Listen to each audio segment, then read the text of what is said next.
बिस्मिल्लाहिर्रहमानिर्रहीम, अस्सलामु अलैकुम। आज जो हमारा टॉपिक है वो है इलेक्ट्रिसिटी एंड मैग्नेटिज़म। तो इलेक्ट्रिसिटी क्या है और मैग्नेटिज़म क्या है, ये भी फिज़िक्स की एक ब्रांच है। तो सबसे पहले हम ये पढ़ेंगे कि इलेक्ट्रिसिटी क्या है। इलेक्ट्रिसिटी जो है वो है मोशन ऑफ चार्जेस। जब चार्जेस मोशन करते हैं तो उससे एक फोर्स प्रोड्यूस होता है या एक चीज़ प्रोड्यूस होती है जिसे हम इलेक्ट्रिसिटी कहते हैं। दूसरी तरफ हमारे पास है मैग्नेटिज्म। तो मैग्नेटिज्म क्या है, जब भी कभी चार्जेस मोशन करते हैं तो उसके इर्द गिर्द, उसके फील्ड के बाहर, वहाँ पर मैग्नेटिक फील्ड प्रोड्यूस होता है, तो उसे कहते हैं मैग्नेटिज्म। तो मैग्नेटिज्म एक फोर्स है जिसके थ्रू दो बॉडीज या तो अट्रैक्ट होते हैं या रिपेल होते हैं। अब हम मोशन ऑफ चार्जेस क्या है या चार्ज क्या है। तो चार्ज जो है वो वही एक ऐसा अमल है जिसके थ्रू हम किसी बॉडी की इफेक्शन मालूम करते हैं कि वो किस चीज़ की वजह से असरअंदाज हुई है। या तो वो बॉडी अगर निगेटिवली चार्ज होती है या वही बॉडी पॉजिटिव चार्ज होती है। तो नेगेटिव चार्ज को हम इलेक्ट्रॉन कहते हैं और पॉजिटिव चार्ज को हम पॉजिट्रॉन कहते हैं। इलेक्ट्रिसिटी एंड मैग्नेटिज्म फिजिक्स का एक ब्रांच नहीं है, ये दोनों अलग अलग ब्रांचेस है। लेकिन जब भी ये दोनों एक साथ हो जाता है तो ये क्या बनाता है, इलेक्ट्रोमैग्नेटिक फोर्स। ये इलेक्ट्रोमैग्नेटिक फोर्स प्रोड्यूस करता है। Form electromagnetism together. इसी तरह मूविंग चार्जेस जो है वो मैग्नेटिक फील्ड जनरेट करता है। क्या, मैग्नेटिक फील्ड। लेकिन दूसरी तरफ जब मैग्नेटिक फील्ड हमारे पास होता है तो उसकी वजह से इलेक्ट्रिक करंट इंड्यूस होता है। अब वही बात पर हम आते हैं कि चार्जेस की वजह से इलेक्ट्रिसिटी प्रोड्यूस होती है और उस इलेक्ट्रिसिटी के इर्द गिर्द क्या, मैग्नेटिज्म प्रोड्यूस होती है। अब मैग्नेटिज्म की वजह से हमारे पास इलेक्ट्रिसिटी, लेकिन जो मैग्नेटिक फील्ड होता है उसकी इर्द गिर्द जो इलेक्ट्रिसिटी होती है वो बहुत कम मिकदार में होती है।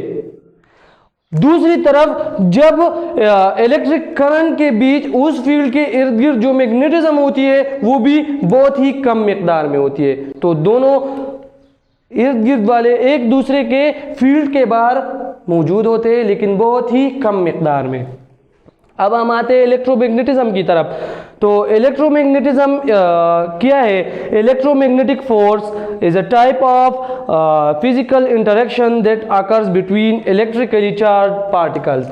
ये भी वही बात है कि इलेक्ट्रिकली चार्ज पार्टिकल्स जो है उसके साथ जब वो एक दूसरे के साथ इंटरेक्शन करते हैं तो उससे इलेक्ट्रोमैग्नेटिज्म प्रोड्यूस होती है।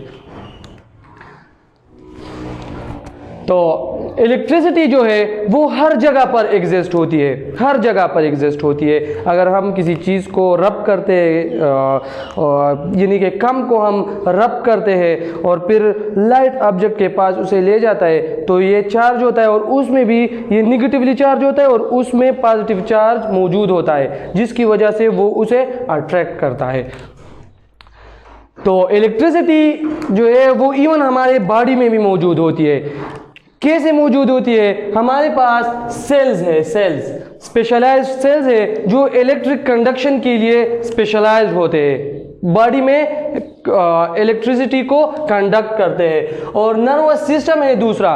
तो वही सेल्स इलेक्ट्रिक करंट को या जब हम कहते हैं कि इंफॉर्मेशन जो हमारी बॉडी में ऑर्गन्स तक पहुंचती है, मुख्तलिफ ऑर्गन्स तक, तो वो किसके थ्रू, वो सेल्स के थ्रू मूव होती है नर्वस सिस्टम में। और वही नर्वस सिस्टम में जो मूव होता है वही होता है इलेक्ट्रिकल चार्ज या इलेक्ट्रिसिटी।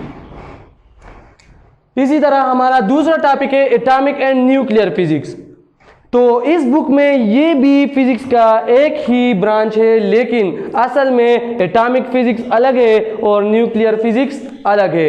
अब इसे एक क्यों बनाया गया है, क्योंकि न्यूक्लियस एटम में मौजूद होता है, न्यूक्लियस एटम में मौजूद होता है, एटम का एक हिस्सा है।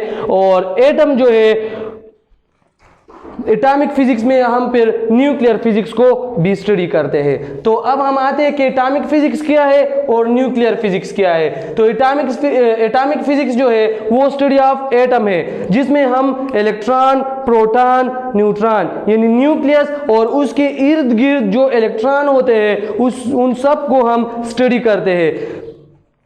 हालांकि दूसरी तरफ न्यूक्लियर फिजिक्स में हम सिर्फ न्यूक्लियस के बारे में पढ़ते हैं कि न्यूक्लियस में अंदर प्रोटॉन और न्यूट्रॉन होता है, तो वो जो होते हैं उनका इंटरेक्शन क्या है।